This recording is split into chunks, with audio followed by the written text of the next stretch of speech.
সকালবেলায় ঘুম থেকে উঠেই উঠোনটা ঝাড় দিয়ে ঘরটা ঝাড় দিয়ে আর নেহার জন্য আর নেহার বাবার জন্য দুটো ডিম সেদ্ধ বসিয়ে রেখে চলে আসলাম এই দিকে। আর এইদিকে এখন মাথায় আমি তেল দিয়ে নিচ্ছি। আর প্রতিদিন একটা বাজে অভ্যাস তৈরি হচ্ছে, মানে কি আর বলবো, মাথায় তেল যতক্ষণ না দেব ততক্ষণ আমার শরীরটা ভালো লাগবে না। এই মানে এরকম এই 5-6 দিন ধরে হচ্ছে। তেল দেব তারপরে গিয়ে আমি সারাদিন ভালোভাবে থাকতে পারবো। মাথা ঘোরাবে, মাথা যন্ত্রণা করবে, গা হাত পায়ে জোর পাবো না। যেই মাথায় তেলটা দেব আর আস্তে আস্তে আস্তে আস্তে শরীরটা ঠিক হবে। তো প্রতিদিন সকাল হলেই মুখ ধুয়ে চোখ মুখ ধুয়ে আমার আগে মাথায় তেল দিতে হবে। তো তেল মানে বলে না গাড়িতে তেল দিলে যেরকম চলে আর তেল না থাকলে চলে না, আমার অবস্থাটাও এখন সেরকম হয়ে গেছে। মাথায় তেল দিলে আমি ঠিক থাকবো, মাথায় তেল না দিলেই আমি অসুস্থ হয়ে পড়ব।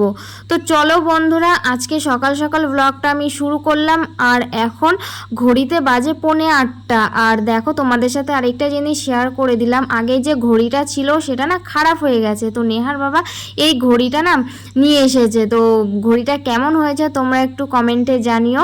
আর দেখো এই ঘড়ির পেছনে না সব সময় টিকটিকি থাকবেই। এর আগে যখন ঘড়িটা ছিল তখনও টিকটিকি থাকতো। তো এদিকে দেখো আমি মাথায় তেল দিয়ে চলে আসলাম ডিমটা ছাড়াতে। আর আমি ডিম খাবো না, একটা নেহার আর একটা নেহার বাবার জন্য ডিম সেদ্ধ করে দিচ্ছি। আর আমি ওইদিকে গ্যাসে মানে ডিমটা নামিয়ে চা বসিয়ে দিয়েছি। তো চলো ডিমটা ছাড়িয়ে নেহাকে আর নেহার বাবাকে দিয়ে তারপর আবার তোমাদের কাছে ফিরে আসছি।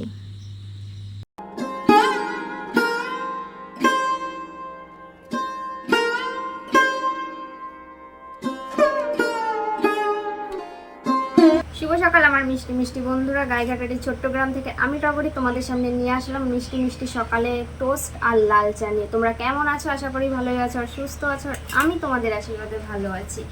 সকাল বাজে এখন 8:45 আর 8:45 থেকে আমি ভিডিওটা শুরু করে দিলাম। সকালবেলা উঠেছি 5টার সময়, উঠে একটু হাতের কাজ করলাম। করার পরে উঠোন বাড়ি ঝাড়টা দিয়ে এখন চা নিয়ে বসে গেছে। আর ওইদিকে নেহার বাবাকে ডিম সেদ্ধ করে দিয়েছি, ওরা ডিম সেদ্ধ খেয়ে নিয়েছে। আর নেহা এখন পড়তে বসবে।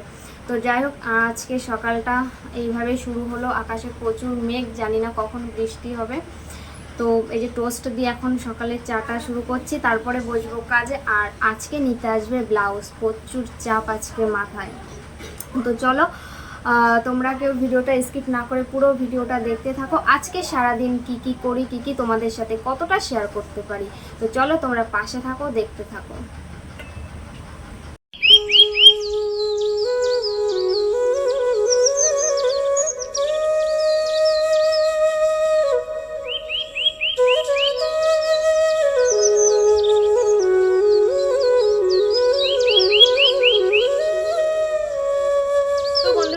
চাটা খেয়ে বসলাম কাজে আর নেহাকেও পড়াতে বসলাম। আর ওকে পড়াতে বসলেই আমার পুরো একদম কি আর বলবো, কিছু বলা নেই। ওটাই সব থেকে আমার বড় কাজ, মেশিনের কাজ বলো, ঘরের কাজ বলো, সংসার বলো, সব থেকে বড় কাজ হলো নেহাকে পড়ানো। তো যাই হোক, মেশিন করছিলাম আর ওকে পড়াচ্ছিলাম। এখন একটু বাইরে আসলাম হাওয়া খেতে। আর ভালো লাগছে না, এক টানা বসে থাকতে না ভালো লাগে না, ঘাড়টার পুরো ব্যথা হয়ে যায়। তো নেহার বাবা তো কাজে চলে গেল। আর মেশিন থেকে উঠে রুটি করলাম। রুটি বলতে কি, কালকে রুটি করেছিলাম গোলা রুটি, সেটা নেহার খেয়ে না খুব ভালো লেগে গেছে। তো আজকেও বললো ভাত করতে হবে না, আবার গোলা রুটি করো। আর কালকে সয়াবিনের তরকারি রাখা ছিল, ও যেহেতু সয়াবিনের তরকারিটা ভালো খায় সেই কারণে ওর জন্য আমি রেখে দিয়েছিলাম। তো সয়াবিনের তরকারি দিয়ে আর গোলা রুটি দুটো করে দিলাম, ও খেলো। আর আমার জন্য দুটো করেছি, সেটা রয়েছে। আর দেখতে পাচ্ছ ওই দেখো ব্লাউজ, দেখেছো ব্লাউজ পুরো ঢিবি করা আছে। এগুলো আজকে নিতে আসবে। এই মেশিনের কাজটা হয়ে গেলে দুপুরবেলা চান টান করে খাওয়া দাওয়া করে এগুলোকে ভাঁজ করতে বসবো। তো চলো, অনেকক্ষণ হয়েছে মেশিন থেকে উঠেছি, উঠে ওর জন্য গোলা রুটি করলাম। বেশিক্ষণ হয়নি, 15-20 মিনিট মতন হয়েছে। এই কিরে, কোথায় রে তুই? এদিকে আয়, এদিকে আয়। তো বালির ঢিবির ওপরে উঠে খেলা করছে। এই বালির ঢিবির ওপরে উঠবি না।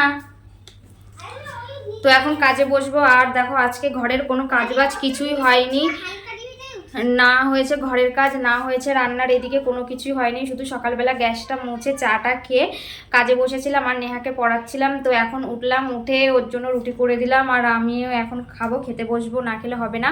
11টা 11:30 মতন বেজে গেছে। তারপরে থাম্বনেলগুলো সেট করলাম, মানে একসাথে কতগুলো কাজ করলাম, মেশিনে বসে বসে কত কাজ করলাম। নেহাকে পড়াচ্ছি, এই দিক দিয়ে ভিডিওর থাম্বনেলটা এডিট করছিলাম, ভিডিও থাম্বনেলগুলো সেট করছিলাম, তারপরে উঠে আবার রুটি করতে আসলাম। মানে কাজের মধ্যে আমার দিনটা এইভাবেই চলে যায়। তো আজকে নেহার স্কুল ছুটি, যেহেতু আজকে সানডে, আর সানডে মানে বুঝতে পারছে ছুটির দিন, মস্তি।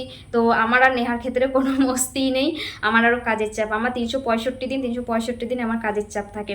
তো চলো আর বেশি কথা বলছি না, তাহলে ব্লগটা আরও বেশি বড় হয়ে যাবে। আমি চাই তোমাদের সাথে এখন ছোট্ট ব্লগ শেয়ার করার, কারণ বড় ব্লগ হলে বড় ভিডিও তোমরা কেউ দেখতে চাইছো না, সেই কারণে আমি তোমাদের সাথে তোমাদের কাছে ছোট্ট ভিডিও নিয়ে আসছি।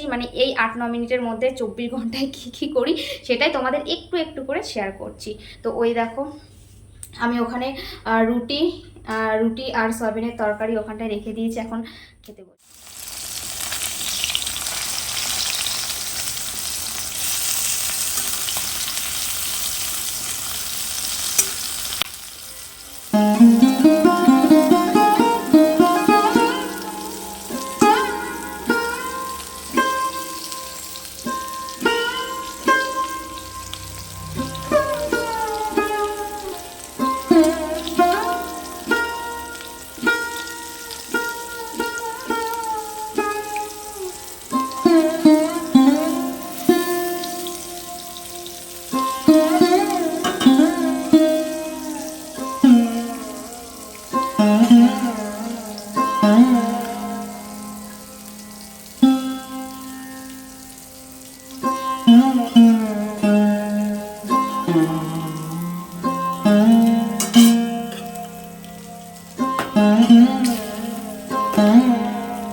এইদিকে রান্নায় চলে আসলাম কিছু কাজকর্ম সেরে, আর আজকে আবার মাছ রাখা হলো, আর মাছ হলো গাঁটি কচু দিয়ে করা হবে, গাঁটি কচু আর আলু দিয়ে।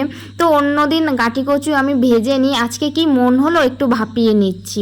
তো ওইদিকে তো পটল কাঁকরোল ভাজা আমার অলরেডি হয়ে গেছে, মাছও আমার ভাজা হয়ে গেছে। আর দেখো তোমাদের সাথে কথা বলতে বলতে কিন্তু গাঁটি কচুটা ভাপানো হয়ে গেছে, আর মশলা দিয়েও কষানো কিন্তু হয়ে যাচ্ছে।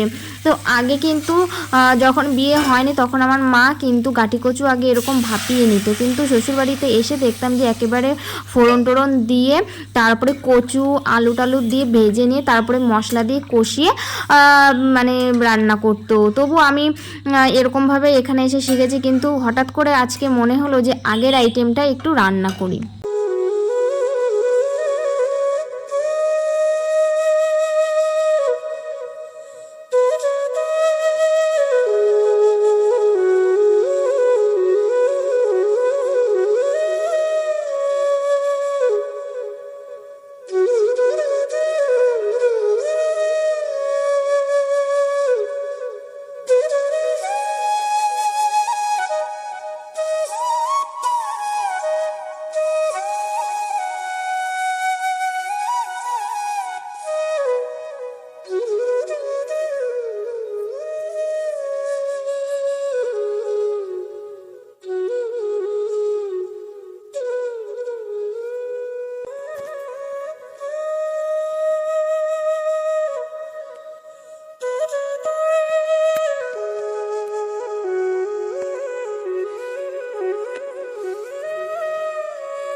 তো বন্ধুরা দেখো এদিকে খাওয়া দাওয়া কিন্তু দুপুরের হয়ে গেছে, আর তোমাদের সাথে দেখা হয়েছিল রান্নার সময়। তো আজকে রান্না হয়েছে কচুর শাক, পটল ভাজা, কাঁকরোল ভাজা, গাঁটি কচু দিয়ে মাছের ঝোল, তিত বেগুন ভাজা, এই সমস্ত আজকে রান্না বান্না হয়েছে। তো এখন এঁটো জায়গাটাকে মুছে নিচ্ছি যেহেতু খাওয়া দাওয়া হয়ে গেছে। তো চলো আজকের মতন ভিডিওটা এখানেই শেষ করব, এখানেই বিদায় নেব। তোমাদের সাথে কিন্তু দেখা হবে আবার নতুন একটা ভিডিওর সাথে সকাল 11টায়।